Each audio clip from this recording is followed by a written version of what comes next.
Hello and welcome to the 7th episode of the Let's Talk About It podcast by The British Way. I'm your host, Ivan. Here you can question me. What do you mean the podcast by The British Way? What's with по-Британски, по-Британски?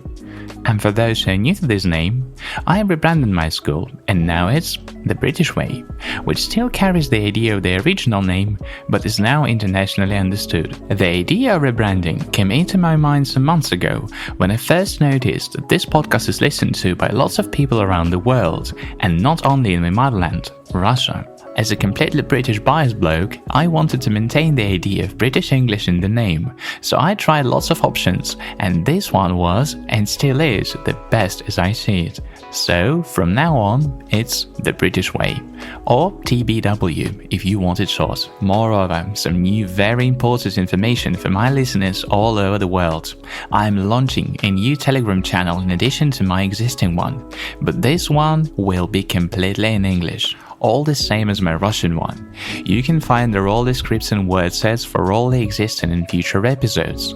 What's more, there I'm going to post loads of versatile content related to English language itself and about British and American cultures. There'll also be fascinating facts and learning tips alongside my personal experiences and interesting stories. So as you're learning English, this Telegram channel will be a great help in understanding it and its native speakers better. You can start following this channel via the link in the description for this episode. Now, let's get to the episode, and let me hit you with a question straight away. Have you ever looked around and thought, why do you have 7 half-used notebooks, 3 phone chargers that don't work, and a sock that's been single since 2019? Yeah, same to me, especially if talking about half-used notebooks. Some of them I've been keeping since my uni years. Fantastic. So, to solve this problem once and for all, and understand the underlying issues of it, today we're diving into something that sounds super aesthetic and Pinteresty, but also low-key deep. Minimalism. But is it the real thing? I mean, is it just something people with 3 bookshelves and no emotional baggage say on YouTube while sipping green tea? Or something that'll really change your life for good? Well, we're gonna talk about why we collect so much physical and emotional stuff, what this minimalist life actually looks like, and whether it's all about white walls and beige sweaters, or something way bigger. Are you ready to learn about this well-known less is more idea? Let's talk about it. Let's be honest. We say we want peace and simplicity, but the moment we see a buy 2 get 1 free sticker, we black out and wake up with 3 scented candles we didn't need and a mild identity crisis alongside. But why does that happen? Why do we love more so much? Part of it isn't really our fault. We've been trained from a suspiciously early age to associate more with better. More friends means more fun. More achievements means more worth. More tabs open, that surely means more productivity. Or does it mean just being more confused? Capitalism, marketing, school, and even your neighbor with a brand new shiny car, they all whisper the same thing. If you don't have enough, you are not enough. And the problem is that our brains eat that idea like free samples at the farmer's market. Even the way we shop says it all. We don't ask, "Do I need this?" We ask, "Would this make me feel more confident? Would this make me any happier here and right now?" Spoiler alert, no, it won't. Okay, maybe just for some time, but only just. But it will certainly take up space in your room, your wallet, and your head. And it's not just things. Even our time gets cluttered. Have you ever tried doing nothing for 5 minutes? Suddenly, you're planning your 2040 holiday, or wondering if ducks have best friends. They do, by the way. If you want to hear more about it, or about the topic of animal social relationships, then let me know in the comments of this episode on my Telegram channel. The link in the description of this episode. So, why are we like this? Because more gives us a quick hit, a little rush, a spark of, yes, now I'm doing life right. But it fades, and we start chasing the next thing. It's like drinking salt water. The more you have, the thirstier you get. But what if more isn't actually the goal? What if the real luxury is space in our homes, in our minds, and our days? Not to do more, but simply to be. Okay, let's examine this thing and ask the big question. What even is minimalism? But why should you know? Because when I say the word, I know some of you immediately picture an all-white room, one lonely chair in the corner, a single flower in the vase, and someone whispering, "I just feel so free." But minimalism isn't about just tossing 70% of your wardrobe and suddenly becoming someone who wakes up at 5 in the morning and journals about gratitude. I mean, if that's you, alright. But you should know it's not the full story. Minimalism, at its core, is about intention. It's not about owning less just to impress Pinterest or post it every day of your life on social media. It is about owning only what matters to you. It's about asking yourself, does this thing, whether it's a shirt, a friendship, or a habit, actually serve me? Or is just noise that makes me confused? It's saying no to the clutter so you can say yes to clarity. No to autopilot. Yes to presence. No to 47 tabs open in your brain. Yes to finally breathing out. And here's the thing. It's not just about physical stuff. Minimalism applies to your schedule, your social life, and your energy. Because, let's be real, some of us are drowning not in stuff, but in commitments, comparisons, and endless scrolling that somehow makes us feel worse. So yeah, maybe minimalism looks like a capsule wardrobe.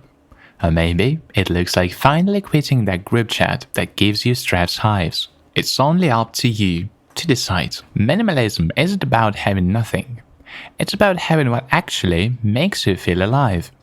And if that includes a candle collection, sets of Lego, or piles of computer games, who am I to judge? Nevertheless, you have to remember, that should be your identity, not someone else's. Really your. By that I mean, you should clearly understand why you buy something. To show off? It won't work. You can't definitely say, it won't work either. So now we've decluttered. The junk drawer is no longer a portal to the underworld. But here's a juicy question. What does less actually give us? Because, let's be honest, less can sound scary. Less stuff? Less doing? Less everything? Isn't it just boring? Isn't that a way to unsuccessfulness? And here's the plot twist. It is the opposite. First and foremost, less stuff equals more clarity. Ever noticed how your brain feels weirdly lighter after cleaning your room? Like suddenly you remember something paramount. And that's not a coincidence. Physical clutter always means mental clutter. When you have fewer things demanding your attention, your focus sharpens. It's like closing all the tabs on your browser and realizing your laptop isn't broken. It's just tired of your chaos and millions tons of data it has to process simultaneously. The same with your brain. When everything's well cleaned and takes its presupposed place, your brain relaxes.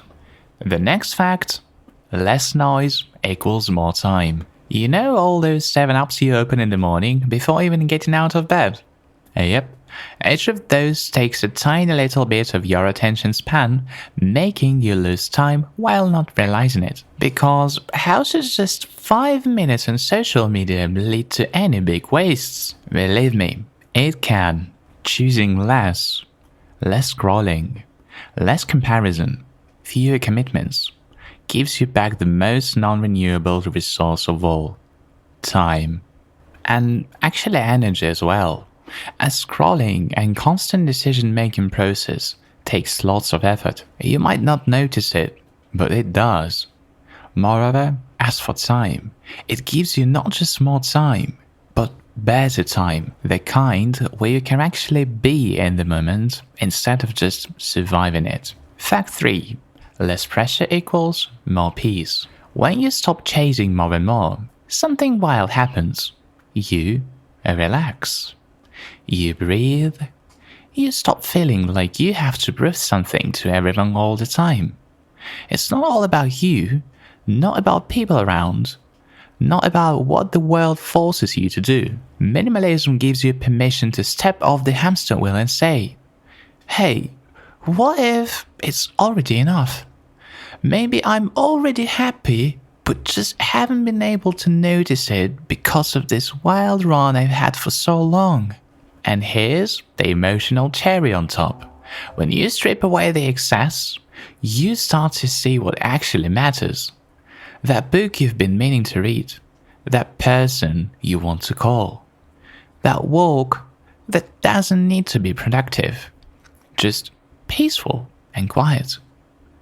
Just you and your thoughts and feelings. So yeah, less gives us a lot. Not in the look at my authentically pleasing life kind of way, but in the I finally feel like I can hear myself think kind of way. And you know what? That's the kind of luxury we don't talk about enough. Alright, so by now you're probably thinking, okay, I get it, less is more, but how on earth do I actually live like this minimalist dream? Because let's be real, it's one thing to declutter a drawer or decide that you must change your life somehow here and right now. It's another thing to start living it without gradually becoming a hermit in a white-walled flat with nothing but a chair and a plant. Maybe it's not a bad thing to live like that, but to me it seems like living in a hospital, kind of making me feel crazy. Believe me, I know what I'm talking about. I had this experience once, and I'm not going to repeat it ever again. And here is how to actually do minimalism in real life, without turning your life into an exercise of giving up everything that brings you joy. First, start small. Minimalism is not about an instant overhaul of your life. If you try to chuck your entire wardrobe out in one weekend and live off a single t-shirt, you might end up regretting it. Imagine the time when that cold front hits and your only top clothes is that single t-shirt. That would be disastrous. I know I'm exaggerating a bit, but it's intended. Start with something tiny, like your desk or maybe your nightstand. Decluttering these small spaces gives you a little taste of how it feels when stuff doesn't own you. Once you experience the joy of a decluttered space, you'll want to keep going. But remember, it's all about pace, and it's all about little steps to great achievements. Second, be intentional with your purchases. Here's a trick. Before buying something, ask yourself, do I really need this? Or is this shiny object syndrome? And I know, it's tempting. That cute mug with the quirky slogan, the limited edition sneakers, the random gadgets that promise to change your life for good. Those all are just screaming, buy please, it's sales now, it's now or never offer. But don't listen to them. Listen to yourself. Hear your real needs first and decide whether you really need it or just you want it. But bear in mind, minimalism isn't about never buying anything again. It's about being picky with what you let into your life. Ask yourself, does this bring real value or just temporary satisfaction? Third, create space for what matters. Once you've got rid of this stuff, now it's time to make room for the experiences that really matter. Here I'm talking about meaningful activities that you couldn't find time for in the past. Take that yoga class that you've been putting off. Call that friend you haven't talked to in months. Actually spend time on a hobby instead of just talking about it. Minimalism in practice means you're no longer rushed or overwhelmed by your schedule. You've cleared up space for things that nourish your soul. Fourth, cut out these shoes. This one's tough. How often do we do things just because we should? You should keep up with the Joneses. You should be on social media 24/7. You should be working all the hours to prove your worth. You should know all about brand new TV series and films. On top of it all, you should know the latest memes and all the trends. But why should you? Minimalism in real life isn't just about stuff. It's about letting go of the mental clutter as well. Get rid of the shoes and replace them with what you want and need. Focus on the things that really matter to you, not to someone else. Give yourself permission not to do all the things. The world will keep spinning, and even if people around you would begin joking at you or bullying you for not knowing the latest memes, it wouldn't be bad, just because in this case you would get to know that those people weren't truly your people. So maybe that would be great to do a little decluttering on this sphere of your life as well. Fifth, minimalism doesn't have to mean boring. I think the myth we need to shatter is that minimalism means living like a robot with zero fun. No unnecessary spendings, no distractions, no taking time activities. In reality, it's about finding the right balance between simplicity and joy. You can absolutely still have fun with fashion, food and experiences, just without excess. If you love a good coat, have a great coat. If a few candles make your home feel cozy, light them up. Minimalism isn't about restriction. It's about intentional choices that lead to a more peaceful life, not a dull one. And nevertheless, remember, there's a difference between loving something or understanding it brings you joy and thinking that you love something, supposing that'll give you joy just because everyone else has it or does it. So, there you go. Minimalism in real life doesn't mean living with nothing. It means creating space for more of what you love, less of what drains you, and cutting out the distractions that stop you from living your best life. Alright, we've been on this minimalism journey together, talking about why we love more, breaking down the idea of less, and even figuring out how to put all this into real life practice without becoming a monk. Now, the big question remains. Does less really mean more? And here's the thing. It's not a simple yes or no. It's more like, it depends. Yeah, I know. Sounds like a classic dodge, but hear me out. For some, less does mean more. It's about finding freedom in simplicity, reducing the noise so that what remains is clear and intentional. Less stuff equals less stress, more clarity. You free up time, energy and space for things that genuinely matter. And honestly, in a world that's constantly telling us to consume, there's something really refreshing about pushing back. But for others, less might not be more. At least, not in the way they think. Some of us thrive on having a variety of experiences, possessions, or even just options. Maybe you love a wardrobe full of clothes because it gives you the freedom to express yourself however you feel that day. Or maybe having choices in your day-to-day life fuels your creativity. In those cases, minimalism might not bring the happiness you're after. But here's the magic of it all. Minimalism isn't about following a one-size-fits-all formula. It's about what works for you. The real takeaway? Less isn't inherently better, but intentionally is. When you cut down, you create space for what matters. And that's the goal. More space, more time, more clarity, more joy. Whether that means simplifying your stuff or simplifying your schedule, the idea is to fill your life with more of the things that make you feel alive and less of the things that make you feel overwhelmed. So, does less mean more? Maybe.